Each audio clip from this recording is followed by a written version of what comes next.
ವಿಶೇಷವಾಗಿ ಅದಕ್ಕೆ ಮಾನ್ಯ ಉಪಮುಖ್ಯಮಂತ್ರಿಗಳಾದಂಥ ಡಿ ಕೆ ಶಿವಕುಮಾರ್ ಅವರು, ಸರ್ವೋಚ್ಚ ನ್ಯಾಯಾಲಯದ ನ್ಯಾಯಾಧೀಶರು, ನಮ್ಮ ಒಂದು ರಾಜ್ಯದ ರಾಜ್ಯಪಾಲರು ಒಳಗೊಂಡಂತೆ ಗಣ್ಯಾತಿ ಗಣ್ಯರು ಈ ಸಭೆಗೆ ಬರ್ತಾ ಇದ್ದಾರೆ.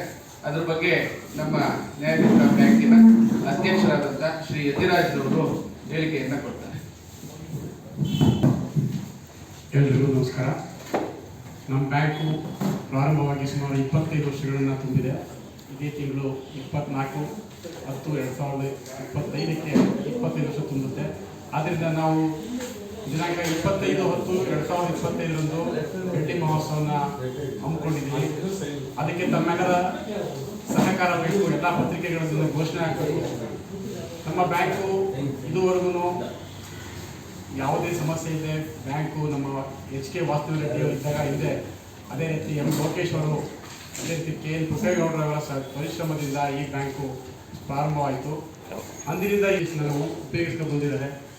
ಹಾಗಾಗಿ ನಮಗೆ 25 ವರ್ಷದ ಸಮಾರಂಭಕ್ಕೆ ಈಗ 25/10/2025 2 ಸೆಷನ್ಸನ್ನು ನಾವು ಮಾಡ್ತಾ ಇದ್ದೀವಿ. ಒಂದು ಬೆಳಗ್ಗೆ 11:30 ಒಂದು ಸೆಷನ್ನು, 11:30ಗೆ ಮಾನ್ಯ Shri Aravind Kumar judge supreme court ಅವರು ಮುಖ್ಯ ಅತಿಥಿಗಳಾಗಿ, ಅದೇ ರೀತಿ D K Shivakumar deputy CM ಅವರು ಬರ್ತಾ ಇದ್ದಾರೆ. ಅದ್ರ ಜೊತೆಗೆ Somanna union minister of state railways Jalshakti, ಅದೇ ರೀತಿ ನಮ್ಮ ಉಚ್ಚ ನ್ಯಾಯಾಲಯದ ಮುಖ್ಯ ನ್ಯಾಯಮೂರ್ತಿಗಳಾದ ವಿಭು ಬಾಕ್ರು ಅವರು ಬರ್ತಾ ಇದ್ದಾರೆ.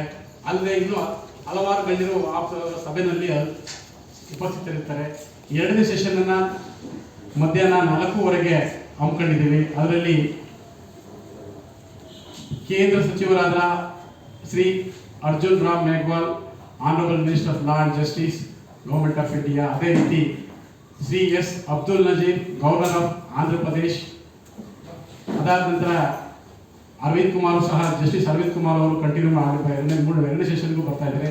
ಅದೇ ರೀತಿ ಮುಖ್ಯ ನ್ಯಾಯಮೂರ್ತಿಗಳು ವಿಭು ಬಾಕ್ರು ಅವರು, ಸಂಸದರಾದ PC ಮೋಹನ್ ರವರು, ಅಡ್ವೊಕೇಟ್ ಜನರಲ್ ಆದ ಕಿರಣ್ ಶೆಟ್ಟಿ ಅವರು, ಜೊತೆಗೆ ನಮ್ಮ ಅಸೋಸಿಯೇಷನ್ ಅಧ್ಯಕ್ಷರಾದ ವಿವೇಕ್ ಸುಬ್ಬಾರೆಡ್ಡಿ ಅವರು ಸಹ ಉಪಸ್ಥಿತರಿದ್ದಾರೆ. ಈ ಕಾರ್ಯಕ್ರಮವನ್ನು ಯಶಸ್ವಿಗೊಳಿಸಬೇಕು ಅಂತ ತಮ್ಮಲ್ಲಿ ನಮ್ಮ ಬ್ಯಾಂಕು ಸತತವಾಗಿ A ಗ್ರೇಡಿಗೆ ತಗೊಂಡ್ಬಂದಿದ್ದೀವಿ. ನಮ್ಮಲ್ಲಿ ಯಾವುದೇ ರೀತಿ NPA ಇಲ್ಲ. ಯಾವ ಬೆಂಗಳೂರಲ್ಲಿ ಯಾವುದೇ ಕೋಆಪರೇಟಿವ್ ಬ್ಯಾಂಕಲ್ಲಿ 0 NPA ಅಂತ ಇರೋದು ಬ್ಯಾಂಕ್ ಯಾವುದೂ ಇಲ್ಲ. ಅಂಡ್ ಮೋರೋವರ್ ನಾವು 2000ಕ್ಕಿಂತ ಮುಂಚೆನೆ ಕಂಪ್ಲೀಟ್ ಕಂಪ್ಯೂಟರೈಸ್ ಮಾಡಾಕಿದ್ವಿ.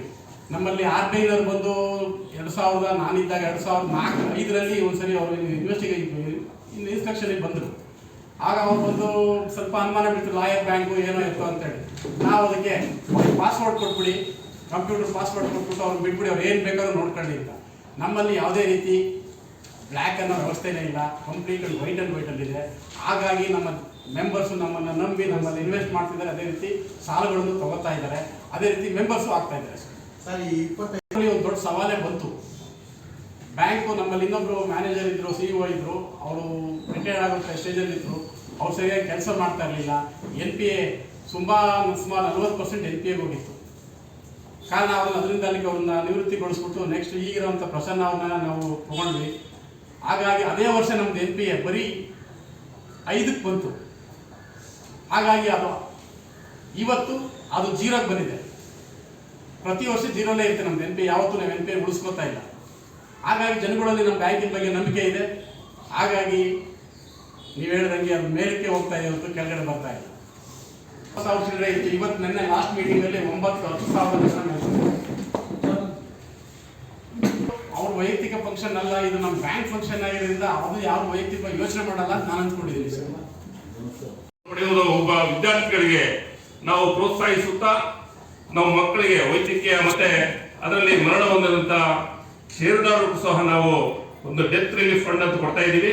ಹಾಗೆ ಹೊರಗಿನವರಿಗೂ ಸಹ ನಾವು ಲೋನಿನ ಅವಶ್ಯಕತೆ ಅಂದರೆ 2.5 ಕೋಟಿವರೆಗೂ ನಾವು ಅಡಮಾನ ಸಾಲ ಅಂತ ಕೊಡ್ತಾ ಇದ್ದೀವಿ. 1.5 ಕೋಟಿ ಕನ್ಸ್ಟ್ರಕ್ಷನ್ ಮತ್ತೆ ಪ್ರಾಪರ್ಟಿ ಪರ್ಚೇಸ್ ಮಾಡೋದಕ್ಕೆ ನಾವು ಬ್ಯಾಂಕಿನಿಂದ ಸಾಲವನ್ನು ಕೊಡ್ತಾ ಇದ್ದೀವಿ. ಈ ಬ್ಯಾಂಕಿನ ಪ್ರಗತಿಗೆ ಮುಖ್ಯವಾಗಿ ಷೇರುದಾರರು ಬಹಳ ನಮಗೆ ಪ್ರೋತ್ಸಾಹ ನೀಡ್ತಾ ಇದ್ದಾರೆ. ಬ್ಯಾಂಕಿನ ಒಂದು ಆಡಳಿತ ಮಂಡಳಿಯ ಮೇಲೆ ವಿಶ್ವಾಸವನ್ನು ಇಟ್ಟು ಬ್ಯಾಂಕಿಗೆ ಅಭಿವೃದ್ಧಿ ಹೊಂದಲು ಸಹಕರಿಸ್ತಾ ಇದ್ದಾರೆ.